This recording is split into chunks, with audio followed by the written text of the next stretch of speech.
I strode down the halls of my fortress of doomitude, exchanging small pleasantries with my minions as I passed. I made it a point to remember everyone's names and at least 2 facts about their lives. It was a small gesture, but it kept morale high. It also helped me keep tabs on who was being overworked, who could develop a weakness that a superhero could exploit, or who needed a mandatory vacation to clear their head. Plus, it was nice to get to know my minions. I slowed as I saw Steven, WalkMan's son and my godson, exit the cafeteria, arm in arm with Stacy, one of my superpowerly gifted minions on the logistics and planning department. Her hair was a vibrant pink, a mood-controlled side effect of her particular power. I smiled as they saw me and gave them a wink. I needed to debrief Steven on his last assignment, where he was tasked on delaying WalkMan to allow our escape. This was accomplished with an invitation for WalkMan to join my Doom Squad, which kept the father and son engaged in emotional debate. The odds of WalkMan actually accepting were slim, but not zero. I entered my office, leaving the door behind me open. I like to keep it open unless I was recording something like a ransom demand. It was just unprofessional to have minions walking around in the background of a video, no matter the subject. A knock startled me slightly, but I hid my surprise with a calculated spin designed to billow my combat lab coat impressively. Steven stood at the entrance, without Stacy. "Steven, my boy," I said, grinning. "Do you have time to go over your last assignment?" "Exactly why I'm here," he said, entering the office and having a seat in a guest chair.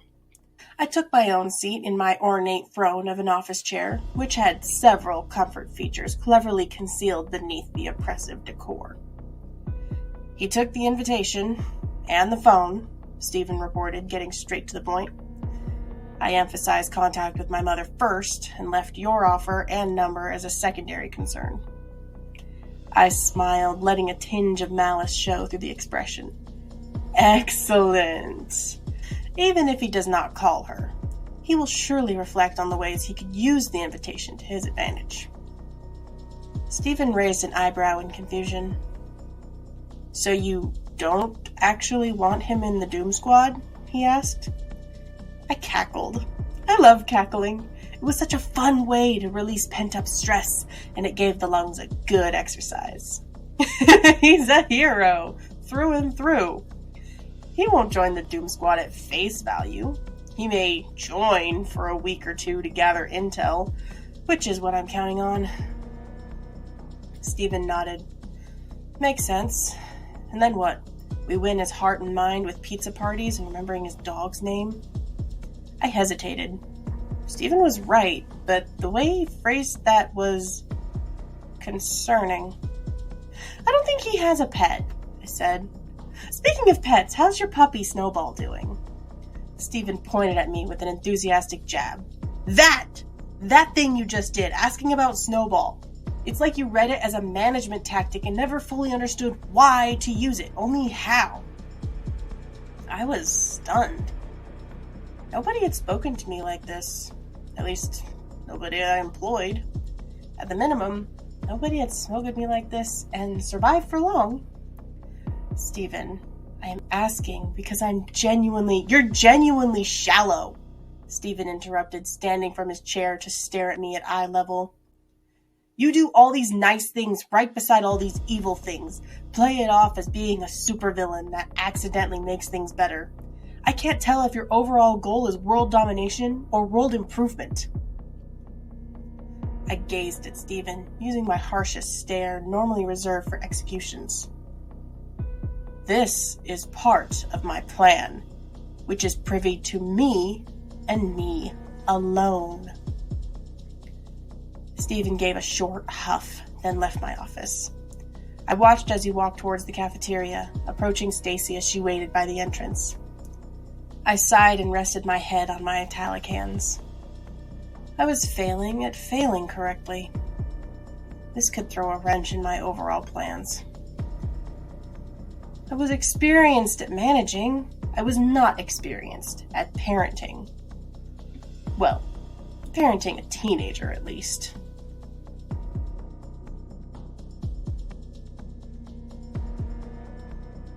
I strode down the halls of my fortress of doomitude, exchanging pleasantries with the minions of the Doom Squad as I passed them by. I was making more of an effort to come across as genuine in these small greetings, after one rebellious teenage minion had accused me of fake flattery.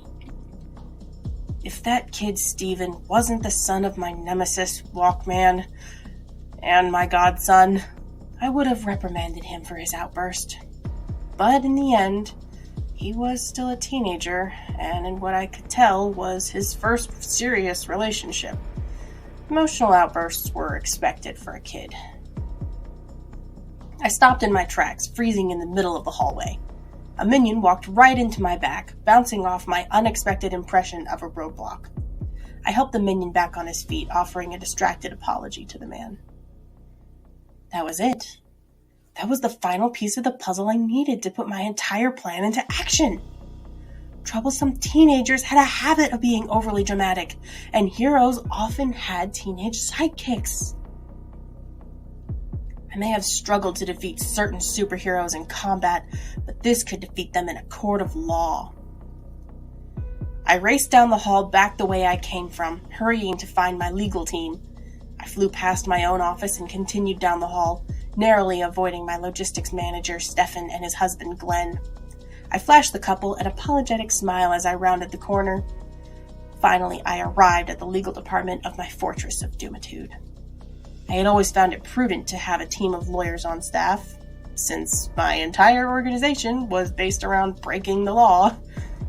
Many of my minions were free today, thanks to the men and women in this office and their legally gray dealings. Child abuse! I shouted, pausing to catch my breath under the unexpected quarter-mile sprint. The youngest lawyer on my team, Tiffany, poked her head out of a file storage room, giving me a puzzled look. You want to abuse children? She asked, tentatively clutching a manila folder in her hands. I shook my head and waved one of my metallic hands. No, I want to sue any active heroes that use underage sidekicks. Claim they're endangering them, forcing them to work long hours, by making them fight with us. Tiffany added on to my sentence. Precisely, I exclaimed, snapping my robotic finger. A spark flew from my palm from the sudden strike of metal fingers on metal hands. Tiffany mulled the idea over in her head. I could see her eyes flicking back and forth as she thought, darting between the related areas of the human brain as she activated each neuron in sequence. It's plausible, she said at last. She placed the manila folder back on its shelf, her previous task put on hold. We would first need to uncover the identities of each hero and sidekick, get documented proof of endangerment, confirm that the sidekick isn't a child or other relative of theirs. She glanced towards me again. Did you want to bring a lawsuit individually or as a single large-scale suit? I smiled.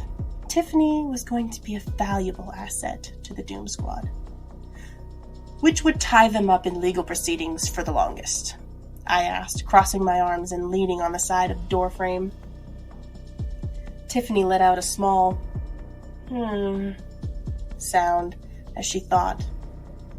Maybe we can do a class action lawsuit against them all in criminal court and individual lawsuits in civil. That would tie up twice the resources. Do we have enough resources to pull this off? I asked. I don't want this backfiring on us and bankrupting the organization. I knew the ballpark figures of the monetary holdings of Doomsday Inc., the shell company that all of the organizations and departments were legally under, but I wanted to make sure I wasn't handing a double-ended to my enemies. I'll set up a meeting for this afternoon, she said, walking back to her desk. I'll invite this whole department, accounting and planning. Would you like to include anyone else? I smiled. Yes. Stephen and Stacy in logistics. I'd like to get the teenagers' opinions in this. Tiffany looked up at me from her desk chair. But Dr. Won't they be opposed to something like this? I cackled. It always felt good to let loose a genuine villainous cackle. I'm counting on it.